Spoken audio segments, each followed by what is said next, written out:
So my talk is on William Gowers of London, William Osler's neurology teacher and friend. And let's see, can you see my arrow there? So that's William Gowers on the left, and of course that's William Osler. Gowers was a British neurologist, as you'll hear. I don't have any relevant disclosures.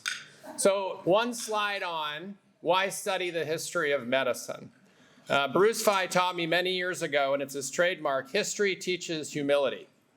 So even William Osler made incorrect diagnoses, something he readily admitted. And probably he made a misdiagnosis you'll hear about in this talk. Humility, I think, is an important trait for a physician to possess. As a physician, especially for the younger folks, you will be wrong. It's best to admit it and learn from your mistakes. So why this topic? So again, it's William Gowers, Osler's neurology teacher and friend. So the focus of my newsletter presidential messages has been teachers.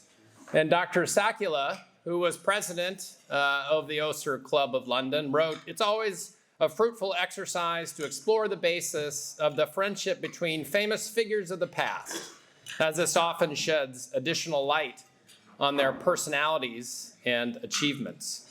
So here we go. At the end of the talk, I hope you can summarize the evidence supporting the friendship of Osler and Gowers and outline how that friendship was mutually beneficial, describe how Gowers taught Osler, and review Osler's neurologic diagnosis of Gowers. And then finally, outline the most likely cause of Gowers' own neurologic illness. So the neurologist had a neurologic disease. So the secondary sources are these books by Ann Scott, Edie, and Lees on William Richard Gowers, and of course this book by MacDonald Critchley on Gowers. The secondary sources on Osler are Cushing's biography and that of Bliss, plus I kind of got obsessed with the two and looked at archival material, various places in the US, Canada, England, Australia, and other places. So I'm going to do a brief Osler and Gowers biographies.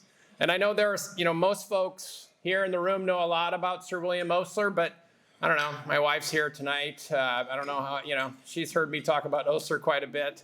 There might be other significant others who don't know that much about Osler. So I have one little timeline on Osler. So he was born in 1849 in Bonhead, Ontario.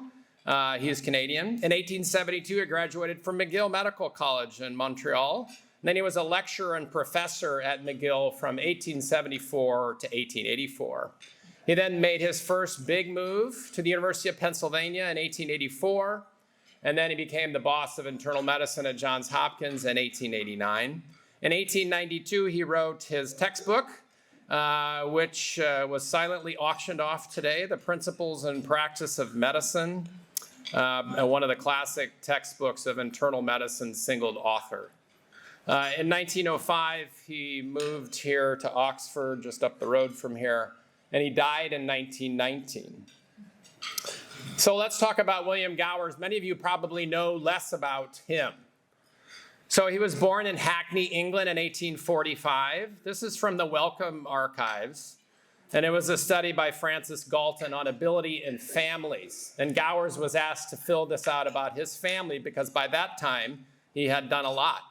Gowers writes, "Not one of my ancestors or collaterals has been or is in any degree noteworthy. On both sides, I come from the lower middle classes, in which all other members of the family have consistently and wisely remained."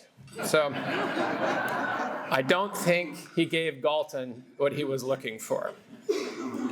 He then, his dad died when he was a very young man, and from age 11 to 15, he was a day scholar at Christ Church College School in Oxford. He was apprenticed to a country practitioner, and in 1863 he began his formal medical training at University College London. This is their hospital in the photo there.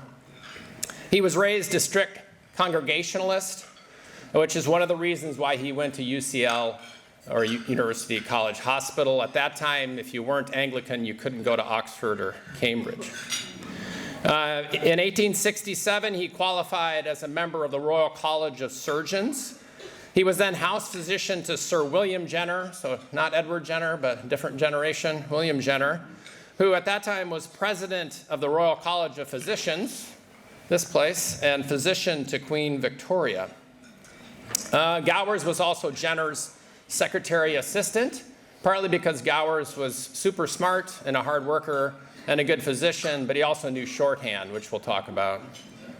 In 1870, he received his MD with a gold medal in medicine. And then in 1870, he became the first medical registrar or resident at the National Hospital for the Paralyzed and Epileptic at Queen Square. And that's really where I got to know him during my headache fellowship way back when. I'm not that old, so he was long dead. But that's where I heard about him. And Gowers was appointed to its active staff in 1872. In 76, he wrote his first book on athetosis, and you can see the drawings here of a patient with unilateral athetosis after a stroke. Gowers was a great artist. His publications were generally filled with his own drawings, and he had photographs made of those. In 1879, he published a manual and atlas of medical ophthalmoscopy, and it's really because of him and Hewlings-Jackson that neurologists carry an ophthalmoscope in our exam bag still to this day. These are his own drawings of the fundus. In 1879, he published an important book, which was titled Pseudohypertrophic Muscular Paralysis, which we would now call Duchenne muscular dystrophy. This is a child with Duchenne disease. In it, he described what was later called Gowers' sign, which is the way these children rise from the floor if they're placed on their stomachs. They kind of climb up they bridge and then climb up their knees, up their lower extremities. G-O-W-E-R-S apostrophe as I teach my residents. In 1880, he published an important book on diseases of the spinal cord, and he was the first to use the term knee jerk in the 1881 second edition. So when you use that term, that came from Sir William. This is him. Drawings of him checking the knee jerk with his hand, and then later a percussion hammer. And he also, in that book, illustrated for the first time the relationship of the spinal segments to the vertebral bodies. So if you've ever seen that drawing in your anatomy book before, that came from Sir William Gowers. This was his magnum opus. In the same way that Osler had the Principles in Practice, Gower had his Manual of Diseases of the Nervous System. Volume 1 was on the spinal cord and nerves. Volume 2 on diseases of the brain and functional diseases. And the first volume came out in 1886, and the next in 1888. It was called the Bible of Neurology. It was written by him. It was a personal compilation of his experience with neurologic disorders. He had mastered shorthand, or what he called phonography, and it allowed him to keep very detailed notes on his patients. And it was illustrated with his own drawings. And even when I was a headache fellow at Queen Square in 2000, my boss there told me, if you think you found something new, read the migraine section or the headache section of Gowers' manual, because he probably described it already. Based on Gowers' diagnosis, Victor Horsley, the father of British neurosurgery, was the first to remove a spinal cord tumor in 1887. You see the large laminectomy scar on that patient. In 1887, he became a fellow of the Royal Society as a relatively young man. He was knighted in 1897, and unlike Sir William Osler, who was never nominated for the Nobel Prize, Gowers was nominated 3 separate times, although he never won it. He resigned from the active staff in 1910, and he died in 1915, and he was described by his biographer, MacDonald Critchley, another Queen Square neurologist, as the greatest clinical neurologist of all time. At one of the greatest neurologic institutions in the world. This is a postcard from 1911. On the back, it's written by an Indiana physician, and in it, he writes about his experience working with some of the physicians at Queen Square. Some of the video that Nadim showed yesterday, Gordon Holmes and those folks are all mentioned here. These are some of the people. I'll just highlight a few. I don't think my pointer works on this, but let's see. That's Sir Victor Horsley. This is Beevor of Beevor's sign. That's Marcus Gunn of Marcus Gunn pupil. That's Bastian of Bastian's law. That's Hewlings-Jackson of Jacksonian epilepsy. This is Sir William Gowers, and over here is David Ferrier. You'll hear about him. He did important physiology studies on the brain. So now the next part, I'm going to move on to the friendship of Osler and Gowers and how Gowers taught Osler. And I'm going to use a timeline approach for this part. So what about friendship? I'll start off with. So Charlie Bryan has written, William Osler was considered a universal friend by physicians of his era, but his intimate friends were few, which is really true, I guess, of most people today, right? This is a note signed by William Gowers when he was on a boat to South Africa, and the date there is 1898, and he's quoting a poem. And the poem goes, it's by Matthew Arnold, like driftwood spares which meet and pass upon the boundless ocean plain, so on the sea of life, alas, man nears man, meets and leaves again. Is that what Gowers felt about friends? Brief interactions and then you move on to the next person. He actually stated that for 20 years after he started his career, this is Gowers now, in 1870, he did not make a single new friend, working always another medical mind. So I'm going to try to prove that Gowers was probably exaggerating slightly and that Osler was one of the exceptions to what he had stated. They had shared influences. They were both had British backgrounds. So this is a painting of Thomas Carlyle. And in this letter from Gowers, he is describing that he has a copy of this painting. And he's wondering if this person, Mr. Merriler, knows anything about it. And of course, I should say Gowers often paraphrased the Carlyle aphorism that genius is an infinite capacity for taking pains.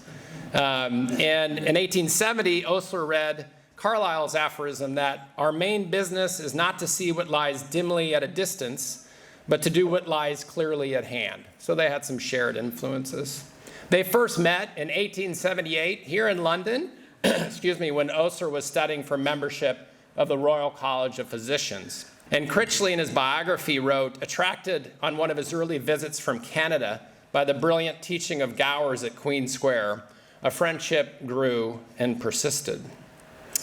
They next would have met up, at least in the record, in 1881. This is a medal from the International Medical Congress in London that year. Osler attended as a member of the Congress, and Gowers as a subscriber to the General Fund. And the Goltz-Ferrier debates on cerebral localization occurred at this meeting, and Gowers was chosen to be a member of the committee tasked with examining dog and monkey brains to determine how much gray matter had been destroyed. So the top one is a dog brain, and the bottom one is a monkey brain. So I was pretty excited when I found this picture in the Wellcome Library archives, because that's William Gowers and that's William Osler. And I know that because they published this key, and then Gowers is 438 and Osler is 514. And I know that because they published this key, and in that key, Gowers is 438 and Osler is 514. So I think I paid the Wellcome Library £50 for this picture. So, because they needed to take a closer picture. But you can see that guy there is Gowers, and this is clearly Osler. And I was excited. I was like, hey, that's a picture of them together. But if you look at them, some of the heads are big, some are small. It doesn't look right. And so what happened is, what you did is you sent in a full body picture of yourself. This guy cut out the outline of you, pasted all those people into a background. And so that's how that worked. It was called a composite photograph. So alas, they were not in that photo together. But then there's a famous painting of Baroness Burdett-Coutts' garden party. And there's lots of famous physicians in there. The arrow there, that's Hewlings-Jackson, the neurologist. That's Jean-Martin Charcot. This is Louis Pasteur in the yellow circle. That's Lord Lister in the other yellow oval. And this person has long been known to be Sir William Osler. Dr. Sakula published a paper on this and identified some but not all of the people. So I thought, I wonder who that guy is in the back row with the top hat on. So this is just showing, I went and took a picture. I asked the guards nicely, because it's in actually the welcome offices. It's not in the library itself, but they let me go. So I took a picture, and that's clearly Osler as a younger man. And then I took a picture of that, and that looks a lot like William Gowers to me. And if you blow it up, that's the composite photograph on the left, and that's the painting on the right. And he made this painting by getting, portraits of the various physicians. That's how he painted the picture. And that's his photo from 1885, and I think that's probably him. He even got his piercing blue eyes. Gowers was said to have piercing blue eyes that would stare at you when you did not know the answer. So moving on down the timeline in 1884, this is the first letter from the Osler Library in McGill, and you'll see 3 of these letters related to Gowers and Osler. Or I'm sorry, this is actually from the Cushing papers at Yale. We'll get to that. So this is a letter in 1884 from Gowers to Weir Mitchell when Osler is going for a job at the University of Pennsylvania. And Gowers writes, "No English physician of the same standing who has achieved a wider or higher reputation than Professor Osler of Montreal. His work at scientific and practical medicine is of the highest character, exhibiting a rare combination of the power of exact observation, of estimating the value of evidence, and of critical judgment. He is a clear thinker." And down at the bottom there, "As regards Dr. Osler's personal character, I know him well and know no one whom I should regard as a more agreeable colleague or in every respect a more desirable acquisition to an important medical school." So that was one of his letters of recommendation, and Osler got the job at the University of Pennsylvania. This is from the Osler Library. It's one of the books that Osler owned. Gowers wrote a book, Lectures on Diseases of the Brain, and you notice the inscription says, "Dr. Osler, with kindest regards." So remember that, because his inscriptions change over time. So in 1888, Osler, I think, kind of returned the favor by reviewing Gowers' Manual of Diseases of the Nervous System. Osler wrote, "This book as a text stands unrivaled in any language. The author at a comparatively early age is basically among the highest living authorities on all matters relating to diseases of the nervous system." The next kind of interaction between the two is 1888. Osler writes, "I'm very busy at the cerebral palsies of children. Shall give 3 lectures this spring. Gowers has rather got ahead of me in his chapters, which are the only ones of importance in the language." So what chapters is he referring to? Gowers wrote on birth palsies, which Osler would call cerebral palsy. And then in Gowers' manual, he wrote about cerebral palsy. And of course, Osler published his book on the cerebral palsies in 1889. In 1892, Osler wrote his book. Well, it was published in 1892, The Principles and Practice of Medicine. He wrote it from 1890 to early 1892. Henry Thomas, the neurologist, assisted with neurology sections in the first 9 editions, and then Barker and Cushing also helped with some of them. Osler was likely influenced by Gowers' manual, and Charlie Bryan, in one of his books, pointed out that Gowers' name was mentioned more often than any other author in that first edition of Osler's text. And Osler copied, with acknowledgement, 3 tables and 1 figure from Gowers' textbook. And so this is an example of a way on the top, Osler showing the way to describe the symptoms and signs of a Brown-Séquard syndrome or a hemichord syndrome, and that he took from Gowers, again with acknowledgement. In 1892, Osler and his bride went on a honeymoon to England. And it's written that Osler spent time with Gowers for a few days by the sea. I was looking through the Queen Square archives, and they have all of William Gowers' sketchbooks. And I can't really clarify this for sure, but that kind of looks like William Gowers. And if you compare it to this photo, I think there's a lot of resemblance. I can't prove that, though, but in my mind, I think that's probably William Osler. Who knows? In 1894, Gowers put Osler's name forward for temporary honorary membership at the Athenaeum Club when Osler was visiting London, and Osler probably really liked that because of their huge library. Now, this is the first letter from the Osler Library in McGill, and this is written from Gowers to Osler and dated 1894. There's two parts that I'm going to highlight in this letter. So the first is this part. How many things I have to say to you. This is Gowers writing to Osler. Here's a grand idea. If I write to you in what they call in the USA the Isaac Pitman shorthand, can't your amanuensetical angel read it to you? I would write very plain. The difference or proportion of time and labor is from 1/6 to 1/10. He's talking about Isaac Pitman shorthand, which Gowers was very much dedicated to. And in fact, I have no doubt that if you could look at the paper he's writing on, it's in shorthand in that photo. So Gowers actually founded the Society of Medical Phonographers in 1894, and he printed the first 2 numbers of this journal, the Phonographic Record of Clinical Teaching, in 1894. It was later, the name was changed a little bit later. And these are one of the articles. All the articles were in Pitman shorthand. And that's one of Gowers' articles on the treatment of infantile palsy. Gowers also co-authored this book, so the Phonographic Outlines of Medical Terms. Many medical terms didn't have a symbol in Pitman shorthand, which is based on pronunciation mostly. But so this is why neurology was on the title, because that little symbol next to it is the Pitman shorthand word symbol for neurology that Gowers actually created. And he wrote many other books in shorthand, including this one, and this one, and this one, and this one. So he was a bit obsessed. Now, Sir William did not know how to do shorthand, and he admitted it. He said, it's always been a regret to me. I had not learned stenography, which Sir William Gowers has found so serviceable. But that didn't keep him from subscribing to the phonographic record. And his set is probably the most complete one in the world and is at the College of Physicians of Philadelphia. Just, I think probably because he was such a big bibliophile, and it's rare. You can't really find these anymore.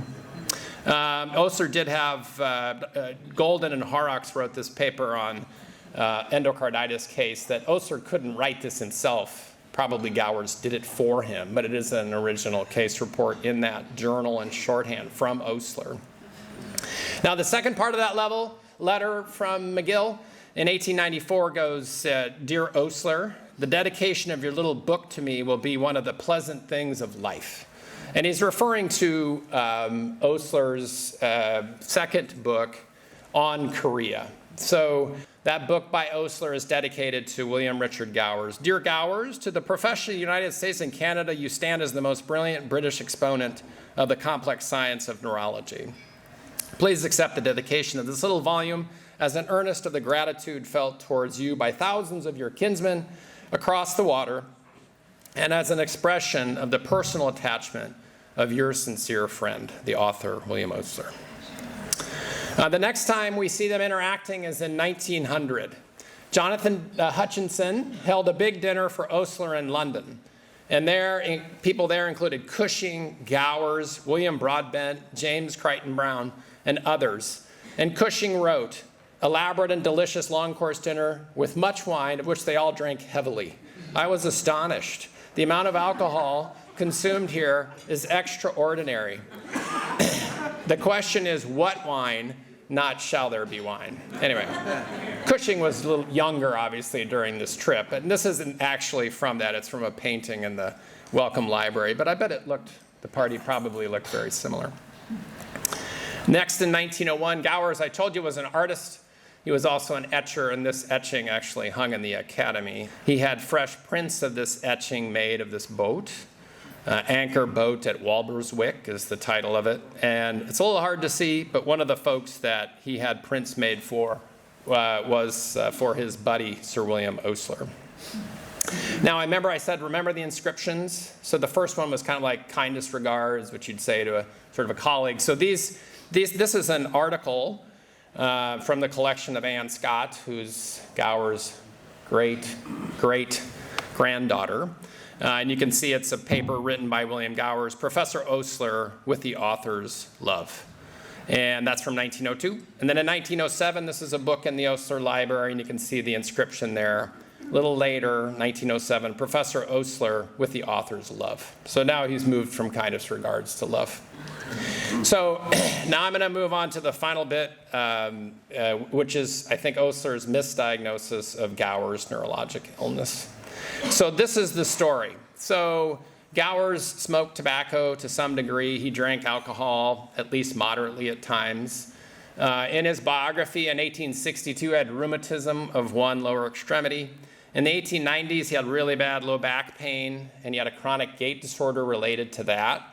In 1894, Osler stated that Gowers is, quote, much better, though still a little excitable. I don't really know what that means. I wish I did. I've tried hard. In 1908, he has some degree of cognitive impairment. In 1910, it's written he has trouble writing his last 3 articles. And in 1910, he retired, and MacDonald Critchley felt he had generalized cerebral vascular degeneration. Critchley, of course, would not have seen him. Gowers died before Critchley was around. In 1911, Gowers says he has a spinal cord disorder called lateral sclerosis, or primary lateral sclerosis. By 1911, he has what's called pseudobulbar palsy. His handwriting starts to change in that year as well. In 1913, Osler diagnosed ataxic paraplegia, which is really not an extant disease, that was ascending with bulbar involvement, so trouble swallowing and slurred speech and such. One of his obituary writers, spoiler alert, Gowers died. One of his obituary writers wrote that he had motor and sensory paraplegia with cortical disease, so the outside of the brain, and motor and sensory problems in the lower extremities. And his death certificate says he died of arteriosclerosis and coma. So let's kind of fill in some facts here. So Robert Foster Kennedy of Foster Kennedy syndrome was his resident at Queen Square in 1906 to 1910. And Foster Kennedy wrote a letter to his wife. He said, Gowers has aged very much in the last few months and shows it, especially, by the way, he's losing grip of his cases or his patients. There's another letter from Foster Kennedy concerning Gowers. I see a great change in the old man. He's breaking up badly and hardly thinks about his cases at all. It's a monstrous position for a man of his ability.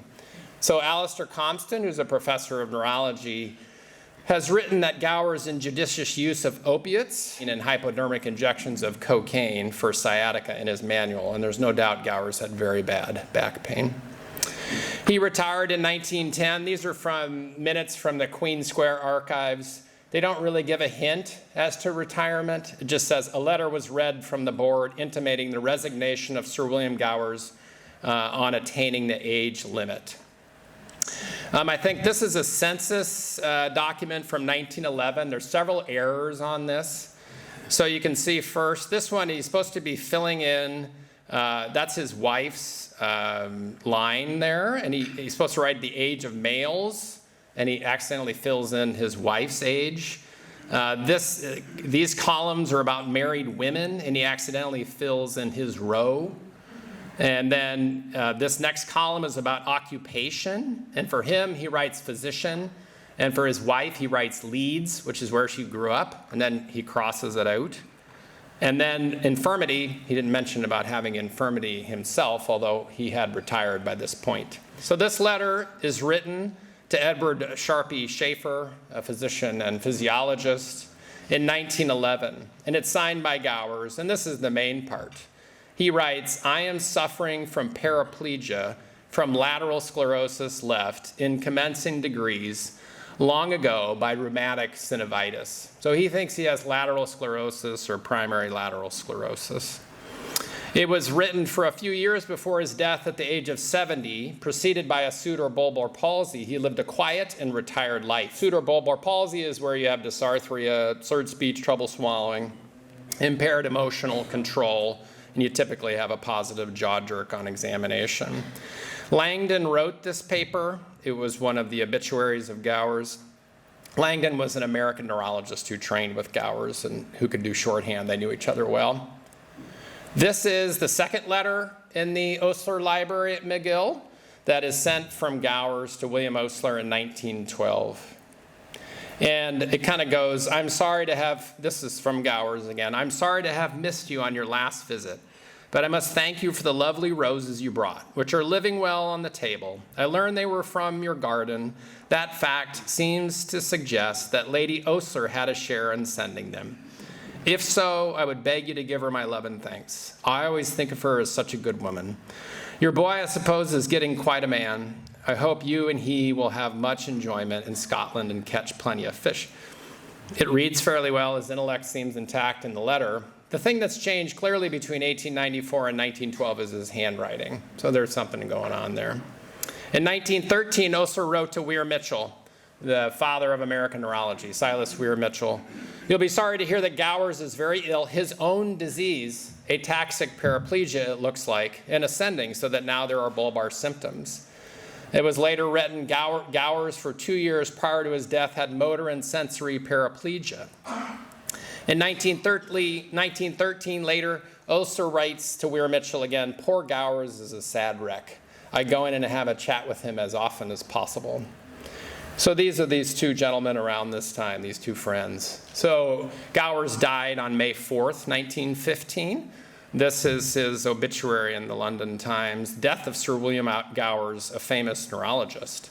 This is the third letter that concerns Gowers in the Osler Library. This one, though, is written from Ernest Gowers, who is William Gowers' son, to Sir William Osler. So I'll read part of it. Many thanks, dear Sir William Osler. Many thanks for your very kind note. Father was unconscious for 14 hours before the end, so I'm thankful to think it was peaceful to him, though it was not peaceful in appearance and was very distressing to those about him. I was sent for at 3 o'clock in the morning because it was thought that the end was coming. But he lived till 2:30 in the afternoon, struggling for breath all the time, with gradually diminishing strength. Now all pain has gone out of his face, and he's like his old self. So he did have some respiratory distress terminally. I don't know if he had pneumonia, if that was neuromuscular respiratory weakness. It's hard to know. And the part about Ernest saying, I'm thankful to think it was peaceful to him, I think what probably happened there, Osler must have implied the death was peaceful, like the majority of those in his study of the act of dying. But in reading it, I don't think Ernest was really buying that. This is the death certificate, May 4th, 1915. You can see arteriosclerosis coma, certified by James Taylor. James Taylor was a neurologist at Queen Square, a good friend of William Gowers. There's no mention of amyotrophic lateral sclerosis, ALS. There's no mention of pneumonia. And this is the other part of that letter that went from Ernest to Sir William Osler. I'm so glad that you saw him and that he knew you, as I'm quite sure he did. You have indeed been a good friend to him all through. The funeral service is at 2:30 tomorrow at St. Peter's on Vere Street, with cremation afterwards at Golders Green. So that's one last connection. Osler would be cremated at Golders Green in 1919, except for his brain. So this is where the funeral was. I don't think there was probably an autopsy, although I don't know for sure. It is very dangerous to do retrospective diagnosis. So this is the London Bills of Mortality from 1665, and I have never diagnosed anyone with dying of frighted or liver groan or migraine or megrim. I suppose it could happen. So my point is there's a risk here because medical knowledge changes over time, ways of thinking change, and diagnoses are partly cultural constructs. So I was debating whether to do this when I read one of Gowers' books and articles where he wrote, but there is sometimes a compulsion in the selection of a subject against which it is not wise to strive. So I felt compelled. So here's my differential. Chronic narcotic use with alcohol intake. Well, he was pretty extremely productive, which I think makes frequent narcotic use and excess alcohol intake as a cognitive impairment much less likely. Also, it wouldn't cause pseudobulbar affects, but I think that's unlikely. What about primary lateral sclerosis progressing to ALS, or maybe ALS and primary lateral sclerosis with frontotemporal dementia? I'm getting neurology-ish now. So that's possible. But there's no mention of ALS or pneumonia on his death certificate, so that would be unusual for those, I think. He could have PLS. I mean, he was a heck of a neurologist. probably the greatest clinical neurologist of all time. That's what he thought he had. He may have had that. Multiple sclerosis, like a progressive form, I suppose, because he had a spinal cord problem and pseudobulbar affect, which you see in someone with MS. The cognitive changes, I think to that degree, would somewhat point against it. Also, there's no mention of double vision or vision loss of one eye, so I think that's less likely. Neurosyphilis, possible, but he was a very religious person. That doesn't mean you don't get syphilis, I guess, but he was an expert in tabes dorsalis. Like, he was known as an expert on that topic. He wrote an important book on syphilis, and in that book, he went on and on about the only way to prevent syphilis was celibacy before marriage. So I think that's less likely. And that kind of leaves these two things, ataxic paraplegia and generalized cerebral vascular degeneration or vascular cognitive impairment or Binswanger's disease. I'll go off on these last two just a little bit, and then we'll be done. So what is this ataxic paraplegia? Never heard of it until I read that letter, actually. It was a syndrome described by Gowers in 1886. It was chronic and progressive, which in neurology usually means it's degenerative. Patients initially had ataxic unsteadiness, then spastic paraplegia. There was usually no history of syphilis. There was no family history. The knee jerks were increased, not absent like you'd normally see with syphilis, but the Romberg was positive, which of course you could see that with Tabes. Pathologically, most cases showed posterior lateral sclerosis of the cord, seen here. So the lateral side of the cord and the posterior part. Gowers in 1899 wrote that some cases were due to pernicious anemia-related spinal cord sclerosis. And in 1900, Rizzi and Russell and other colleagues from Queen Square introduced the term subacute combined degeneration. And McHenry, the famous historian of neurology, and MacDonald Critchley thought that most of these patients had subacute combined degeneration of the cord, these ataxic paraplegia patients. But his other biographers were less confident. Eadie and Lees are expert neurologists. They thought this is not an identifiable neurologic disease today. And Gowers' pathologic description is a bit odd for subacute combined degeneration. This is a letter that's, where is this at? Yale. Yeah. This was Gowers to a New York neurologist, Moses Allen Starr, in 1903. He says, "If I had called ataxic paraplegia by an occult name, it would be Gowers' disease, as the German neurologist Wilhelm Erb called to me last week." So people started to say ataxic paraplegia. They called it Gowers' disease. So did Gowers have Gowers' disease? Well, he had an abnormal gait, which was chronic. Remember, he had chronic back trouble, sciatica. His awkward gait endeared him to undergraduate mimics who would walk like him, I assure you, behind his back, because he would not have tolerated it in front of his eyes. It was written, Gowers climbed out of his carriage, white beard waving, stumbled up to a young man. His gait was unsteady, clutched him by the arm. So did he have Gowers' disease? Probably not. Gowers, first of all, thought he had primary lateral sclerosis in 1911. He knew ataxic paraplegia well. He described it. And he didn't use that term in the 1911 letter I highlighted. Pseudobulbar palsy was not a prominent feature of ataxic paraplegia or subacute combined degeneration for that matter. And Gowers noted that pseudobulbar palsy occurred rarely in lateral sclerosis. Now, it's possible that his symptoms and signs changed between that 1911 Gowers letter and the 1913 Osler letter, where Osler says that Gowers had ataxic paraplegia. Critchley, though, felt Gowers had generalized arteriosclerosis and wrote, at the age of 60, it was really 65, he became so feeble from generalized cerebral vascular degeneration as to determine his retirement. And Babikian and Roper wrote in the 1980s, Binswanger's or vascular cognitive impairment is an illness of elderly hypertensive patients characterized clinically by disorders of memory, cognition, motor signs, pseudobulbar syndrome, deterioration of gait. It's usually slowly progressive. This is a tweet from Dr. Andrew Lees, who's a Queen Square neurologist, from August 26, 2015, that said, Ernest Gowers collected the ashes on September 4, 1915, from Golders Green to bury him in Yorkshire. And so I contacted Dr. Lees, and I was wondering, where is he buried exactly? And then Nadim got involved, and we kind of went from there. And we eventually were able to find Gowers was buried at Lawnswood Cemetery in Leeds. That wasn't known to his previous biographers. It's in the non-Anglican part of the cemetery, and the guy who runs the cemetery didn't know that Gowers was a big deal. So he actually sent me these photos on a cell phone. And you know how it is. I woke up one morning at 5 o'clock to go to work, and I read this grainy cell phone photo, and I was fairly excited and woke my wife up, I'm sure, because I had emailed the guy. So there you see Sir William Gowers, born and died. Now they asked me to write a letter, write a little bio for the Friends of Lawnswood Cemetery newsletter, which I gladly did. And I got the grave spotlight section,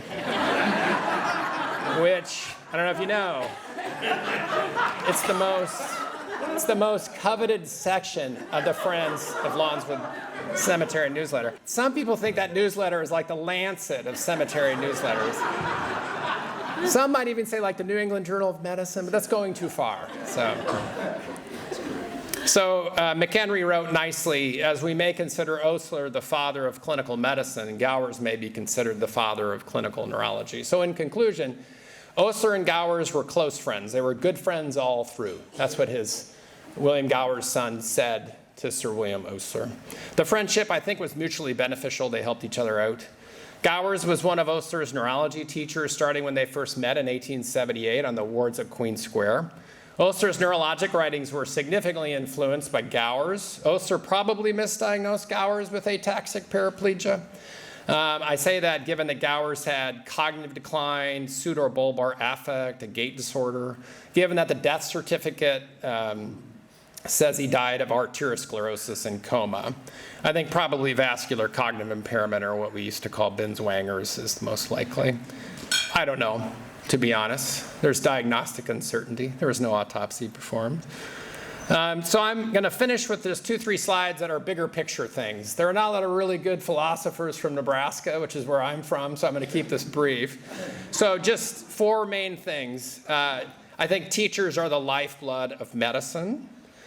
We saw that in Dr. Swick talking about his mentor in pediatric neurology. I think everyone in the room has someone, who are your mentors, and you there's a little twinkle in their eye when they talk about the physicians who taught them how to be a doctor, how to take care of patients at the bedside. And there's really no greater honor than to be asked to care for a colleague and or their family members. They could ask anyone to care for them, but they're asking you. So as a young medical student, a young physician, when you start working, you should never say no to a colleague or a family member that wants you to see the patient. And I bring that up in this context because I think it seems like Osler probably saw Gowers perhaps as a patient. Maybe he just made observations. Obviously, he was a very good observer when he visited Gowers. History teaches humility. And I stole that from Bruce Fye. So Osler gave the Harveian oration on the growth of truth at the Royal College of Physicians in 1906. So it wasn't in this building. It was in the old Royal College of Physicians building down on Trafalgar Square. But in it he wrote, "While we are praising famous men, honored in their day and still the glory of this college, the touching words of the son of Sirach remind us, some there be that have no memory, who are perished as though they had never been, and are become as though they had never been born. Such renown as they had, time has blotted out, and on them the iniquity of oblivion has blindly scattered her poppy." So I bet that word meant something different. I wonder if he reflected on what he wrote when his son, Revere Osler, died in Flanders Fields in 1917. So that's Revere's gravestone there. And of course, that makes me think of the poem of which I'll quote from part of it here, In Flanders Field by John McCrae. "In Flanders Fields the poppies blow between the crosses row on row, that mark our place, and in the sky the lark still bravely singing fly, scarce heard amid the guns below. We are the dead. Short days ago we lived, felt dawn, saw sunset glow, loved and were loved, and now we lie in Flanders Fields." So notice who are the speakers of this poem? At least the latter part, it's the dead. And who are they thinking of? The people they loved and the people who loved them. So my fourth point is keep things in perspective. You know, some in this room will be remembered by hundreds and thousands for decades or centuries after they die. I could name several of you, I'm sure will be. Most of us, especially me, won't. So don't forget who will remember you after you're gone.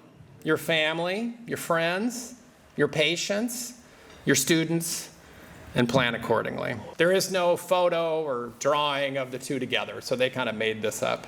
And if you want to read a little bit more about the relationship of Gowers and Osler, I published this a few years back. So thank you for your attention, and thank you so much for letting me serve as your president for the last year.